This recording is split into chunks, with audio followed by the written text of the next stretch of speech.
The President of the United States, the Honorable Joseph R. Biden Jr., has arrived and is being greeted by the Honorable Kamala D. Harris, the Vice President of the United States, the Honorable Lloyd J. Austin III, Secretary of Defense, General Mark A. Milley, Chairman of the Joint Chiefs of Staff, Ms. Karen Durham Aguilera, Executive Director, Army National Cemeteries Programs, and Major General Promotable Patrick Matlock, United States Army.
The Armed Forces Honor Guard and the United States Army Band are formed and waiting as the President moves to the tomb of the unknown soldier to place the wreath. Ladies and gentlemen, please stand for the playing of the national anthem, the wreath laying, taps, and while the President observes a moment of silence.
Please be seated.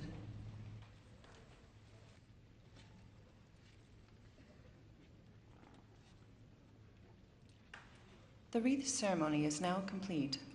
The Memorial Day observance will begin momentarily. Please move to your seats.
Ladies and gentlemen, please stand for the arrival of the official party and remain standing for the invocation and national anthem.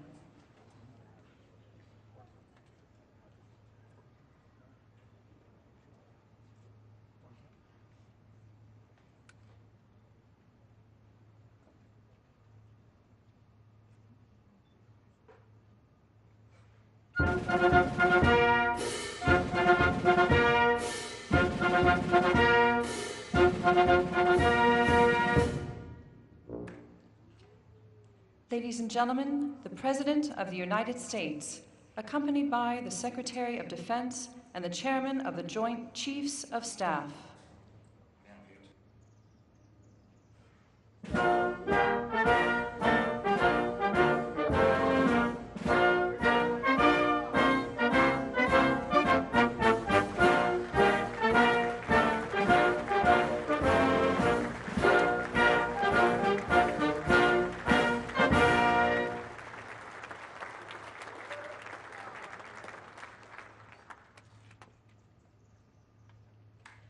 Ladies and gentlemen, Chaplain Colonel James Foster, Command Chaplain, Joint Task Force, National Capital Region, and the United States Army Military District of Washington.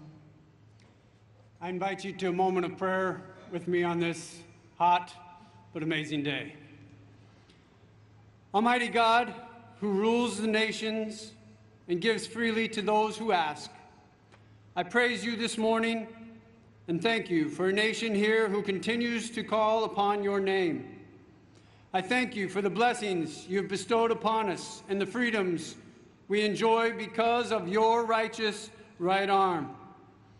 For generation after generation now, the men and women of this nation have stood up when called upon in order to do our very best at providing liberty, justice for all, and a peace that passes all understanding.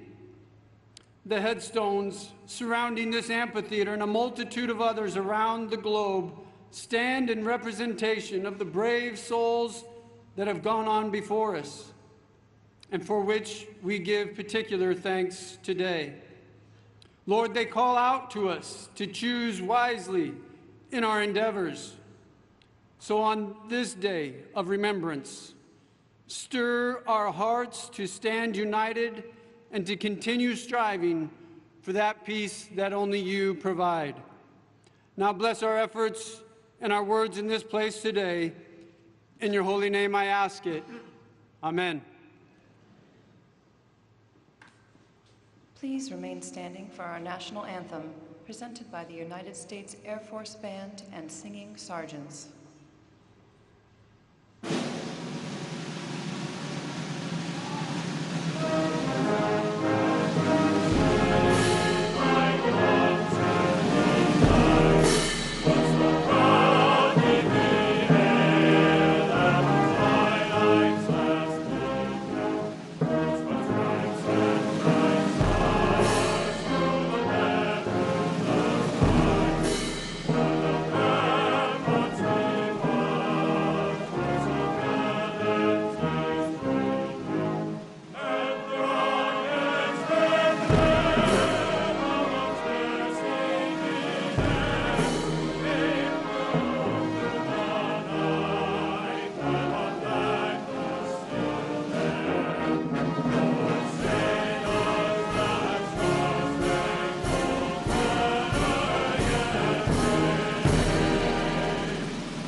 Please be seated. Ladies and gentlemen, General Mark A. Milley.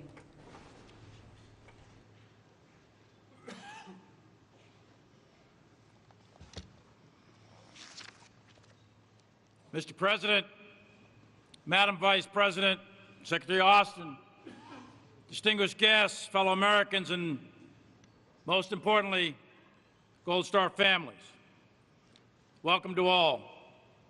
and it's an honor to join you all in solemn remembrance and reflection on this 154th observance of Memorial Day for the over 1 million Americans who have given the last full measure of devotion in service to our country. Beginning with the founding of our nation, more than 42 million Americans have worn the cloth of our country. From Lexington and Concord to Yorktown, from Manassas to Appomattox, in Bellawood and Normandy and Iwo Jima, Pusan, Incheon, the Ia Drang, Ramadi, Mosul, and the Arghandab. These places are forever etched in our national vocabulary and in our collective memory. The story of the sacrifices made is the story of our nation. It's the story of our values. And behind every fallen soldier, sailor, airman, and Marine is a family whose sacrifice beats in the heart of every American. On this day, reflect on the parents who grow up without the comfort of their child, of the children who grow up without a parent, for the families of our fallen. Every day is Memorial Day. Our fallen fought and gave their lives for an idea, a simple yet powerful idea, the idea that is America, embedded in our founding documents, the Declaration of Independence and the Constitution, for which we swear an oath. The idea that here in the United States of America, every single one of us is born free and equal. No matter who you are, no matter where you came from, under these colors of red, white, and blue, all of us, every single one of us, is an American. And our fallen lived knowing that freedom and the idea that is America is worth fighting for, and is up to us, the living, to ensure they did not die in vain. And we do that by recommitting ourselves to the idea, the values that constitute America. That we hold these truths to be self-evident, that all men and all women are endowed by the Creator with the inalienable rights of life, liberty, and the pursuit of happiness. And we uphold the cause, not just for which they died, but the cause for which they lived. And we must continue. We must live a life that is worthy of their sacrifice. And we continue to build this nation and never forget the idea that is America. So on this day and every day, may God bless our fallen and the cause for which they gave their all. It is now my privilege to introduce the Secretary of Defense, a man who I have personally witnessed his leadership in the crucible of battle. And I have had the pleasure of knowing him for a quarter of a century. He's a leader of courage, a leader of integrity, a leader of grit. It's my pleasure to serve alongside him yet again. Ladies and gentlemen, it's my honor to introduce the 28th United States Secretary of Defense, Lloyd J. Austin III.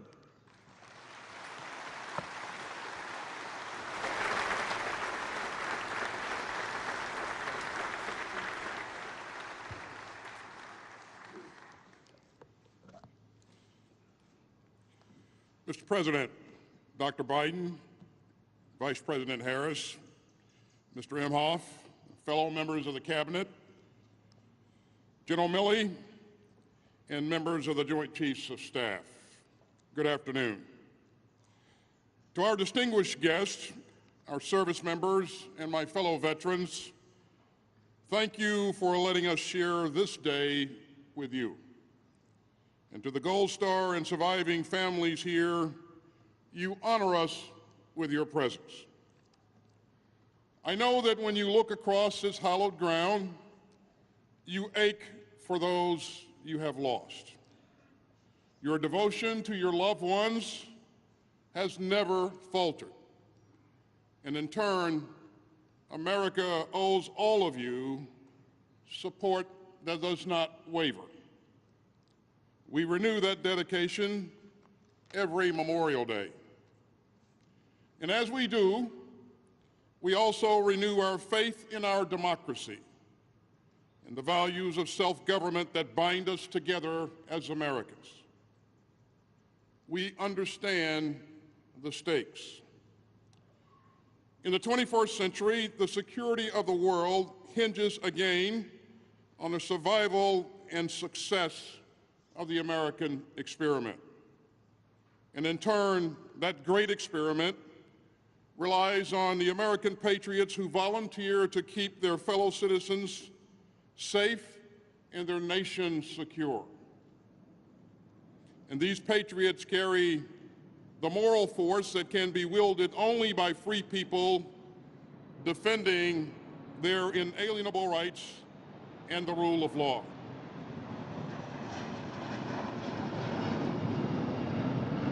Today, on the battlefields of Ukraine, the world again sees the power of democratic citizens and soldiers to defy tyranny, cruelty, and oppression. Their freedom is under attack. And so is the international order rooted in the rules that we have built since World War II at such terrible costs. We understand the challenge, and we're determined to meet it. As the President says, in the battle between democracy and autocracies, democracies are rising to the moment. We draw inspiration from the unity of our allies and partners, and we draw strength from the men and women of the United States military. In the year since we last gathered on this solemn day, America's longest war has come to a close. And today we remember the 2,461 American service members and personnel who fell in Afghanistan. And we remember all those who still carry the wounds of that war, to body and to soul. We hold them in our hearts alongside the patriots across generations who gave their lives to defend us all. The heroes here are joined together, united not just by their final resting place, but by their devotion to the values that gave life to our democracy. And they came from every state, from every territory, from every background, and from every creed. But they were all patriots who loved their country, who marched to defend our democracy, and who fought to forge a more perfect union. Their sacrifice demands more than even our deepest gratitude. In the words of President Kennedy, who rests nearby, quote, "We must never forget that the highest appreciation is not to utter words, but to live by them." So as we honor our fallen today, let us live by their dedication to democracy, to liberty, and to the Constitution. When choosing between what is easy and what is right, let us live by the example of our fallen warriors. And when the values that we hold dear are put to the test, let us live by the ideals that they gave their lives to defend. Today we hold the fallen in our prayers, and every day we strive to make them proud. Thank you again for being here today. And ladies and gentlemen, our Commander-in-Chief has been a staunch and steadfast champion of our men and women in uniform. And I know personally how much he values their sacrifice, their commitment, and how devoted he is to our men and women in uniform and to the families who serve alongside them. He has spent a lifetime in public service to advance the democratic ideals for which so many have given so much. it is my honor to introduce the President of the United States.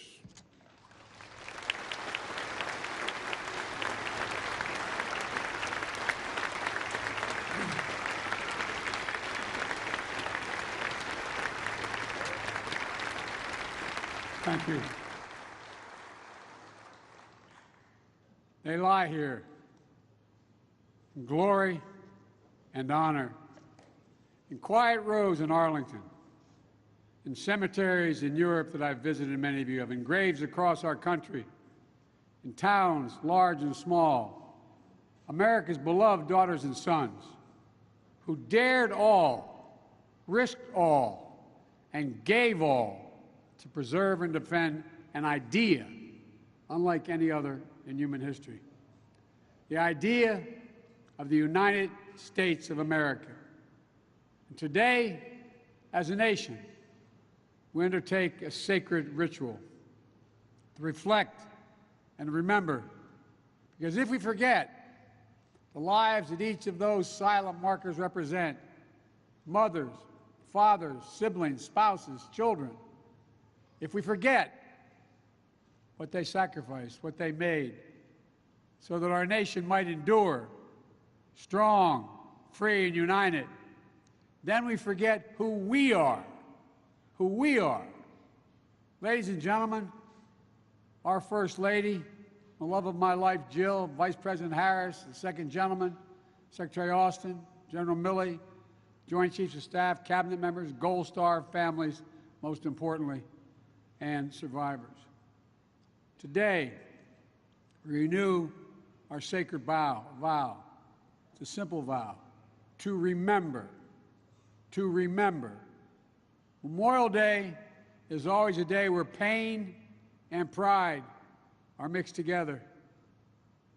We all know it sitting here. Jill and I know it. Today's the day our son died.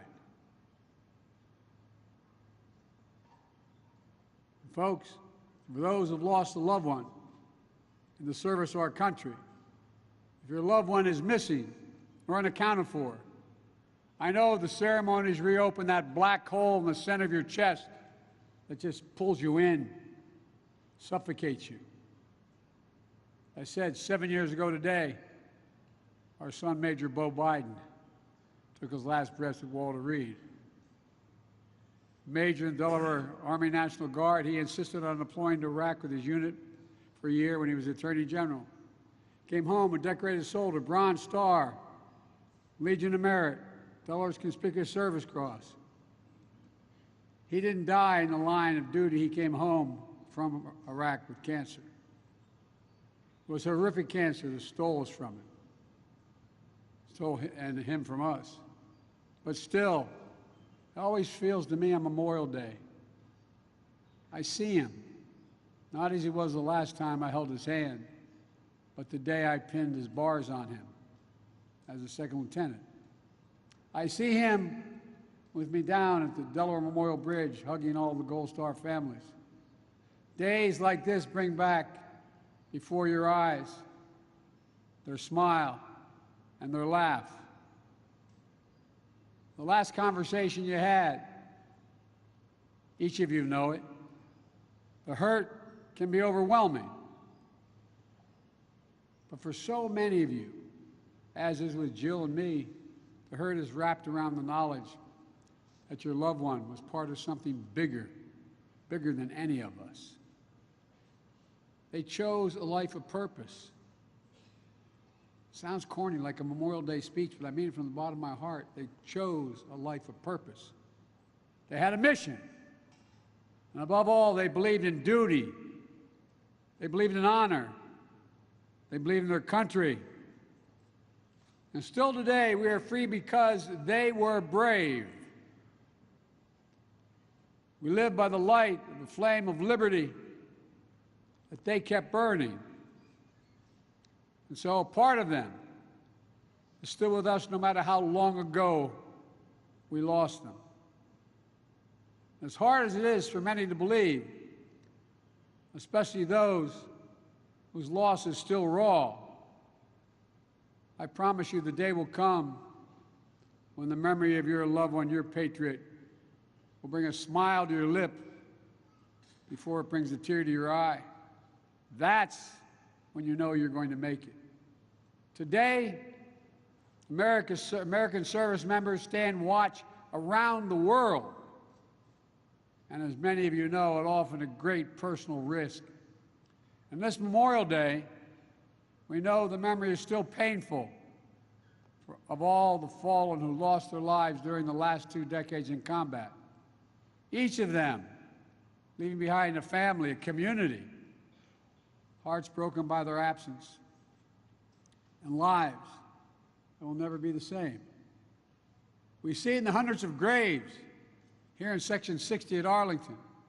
Reminder that there's nothing low risk or low cost about war for the women and men who fight it. 7,054 American military members gave their lives over 20 years of our Iraq and Afghan conflicts. Untold others died of injuries and illness connected to their service in these wars. And the enduring grief borne by the survivors is the cost of war that will carry as a nation forever. And so, to every Gold Star family, to every survivor and family member and caregiver, this grateful nation owes you as well as the mercy you lost. And we can never repay the sacrifice. But we will never stop trying. We'll never fail in our duty to remember. With their lives, they bought our freedom. And so with our lives, we must always live up to their example, putting service before self, caring for our neighbors as ourselves, working fervently to bring our union just that much closer to fulfilling the founding creed. As the Secretary said, that all women and men are created equal. I've often said that as a nation we have many obligations, but the only one that is truly sacred, the only truly sacred obligation we have, is to prepare and equip those women and men we send into harm's way and care for them and their families when they return home and when they don't. This is an obligation that unites Americans. It brings us together to make sure the women and men who are willing to lay down their lives for us get the very best from us in return. I want to acknowledge that we're making progress in key areas like comprehensive bipartisan legislation that is advancing in Congress that will deliver health care services and benefits to veterans and their survivors impacted by toxic exposures. We don't know how many Americans and service members may have died because of what they were exposed to on the battlefield. Toxic smoke from burn pits near where they were based. Burn pits that incinerated with the wastes of war, medical and hazardous material, jet fuel, and so much more. We have a duty to do right by them. And I'm determined to make sure that our brave service families and members that served alongside them do not wait decades for the care and benefits that they deserve. And that's why we're working so hard to find out what the facts are. Where we can still save lives, we have to act. All of us also have a duty to renew our commitment to the foundational values of our nation in their honor. For those are the values that have inspired generation after generation to service. On Friday, I spoke at the graduation and commissioning ceremony of the U.S. Naval Academy. I had an opportunity to do it the night before as well. It was a remarkable experience again, an honor. Looking out at those young men and women, newly commissioned officers, embarking on a life of service, they hold before them the example of the heroes who have gone before them, many of your family members. Heroes who have answered duty's call at Lexington, Concord, Antietam and Gettysburg, Belleau Woods, the Battle of the Bulge, the Korean and Vietnam and Afghanistan, Iraq, and so many other places around the world. So many of whom never returned home, including the legacy of all those held prisoners of war or who are still missing in action. To be here today, soon after that joyful celebration at the Academy, is a bracing reminder of all that we ask of our service members and their families. For it's on the strong shoulders and noble spirits of our service members that our freedom is built, our democracy is sustained. And in this moment, when a war of aggression is once more being waged by Russia to snuff out the freedom, the democracy, the very culture and identity of neighboring Ukraine, we see so clearly all that's at stake. Freedom has never been free. Democracy has always required champions. Today, in the perennial struggle for democracy and freedom, Ukraine and its people are on the front lines fighting to save their nation. But their fight is part of a larger fight that unites all people. It's a fight that so many of the patriots whose eternal rest is here in these hallowed grounds were part of. A battle between democracy and autocracy, between liberty and repression, between appetites and ambition of a few who forever seek to dominate the lives and liberties of many. A battle for essential democratic principles, the rule of law, free and fair elections, freedom to speak and write and to assemble, freedom to worship as one chooses, freedom of the press, principles that are essential for a free society. We've heard this a lot. We've heard this a lot over the years, but we're now realizing how real it is around the world in so many countries as I speak. These are the foundations of our great experiment, but they are never guaranteed, even here in America. Every generation has to defeat democracy's mortal foes. And into every generation, heroes are born, willing to shed their blood for that which they and we hold dear. Ladies and gentlemen, today we remember and we reaffirm freedom is worth the sacrifice. Democracy is not perfect. It's never been good, perfect. But it's worth fighting for. If necessary, worth dying for. It's more than just our form of government. It is part of the very soul of America, the soul of America.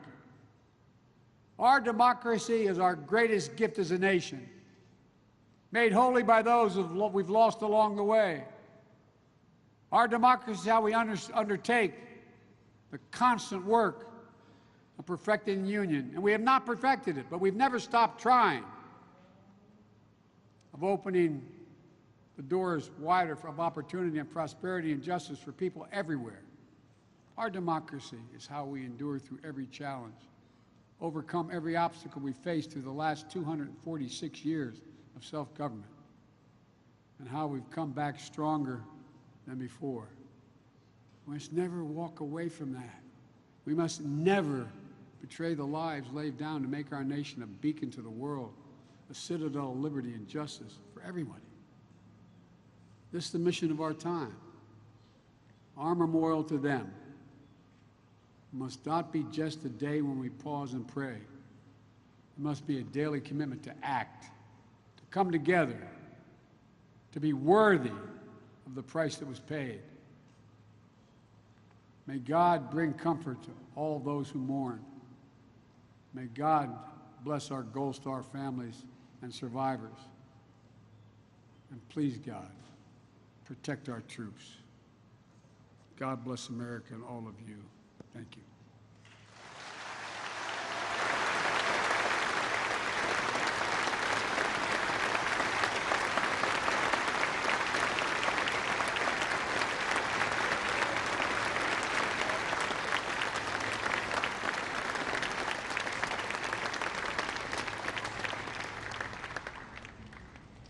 ladies and gentlemen, please stand for the playing of taps and the benediction.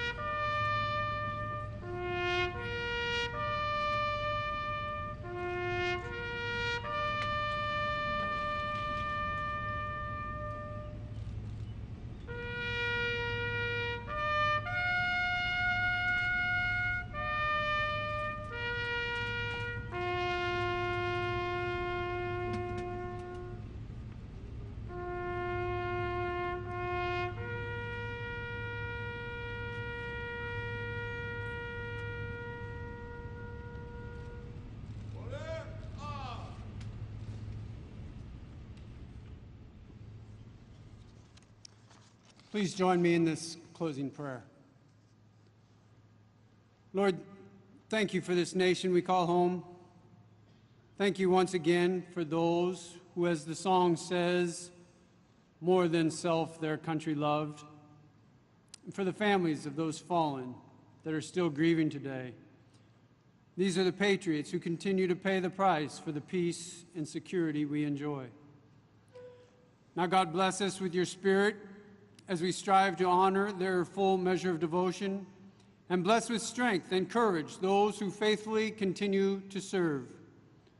Now, God bless America, her leaders, and all her children. Amen. Please remain standing for the singing of America the Beautiful, performed by the United States Air Force Band and the Singing Sergeants.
Ladies and gentlemen, please remain in place as the official party departs and the colors are retired.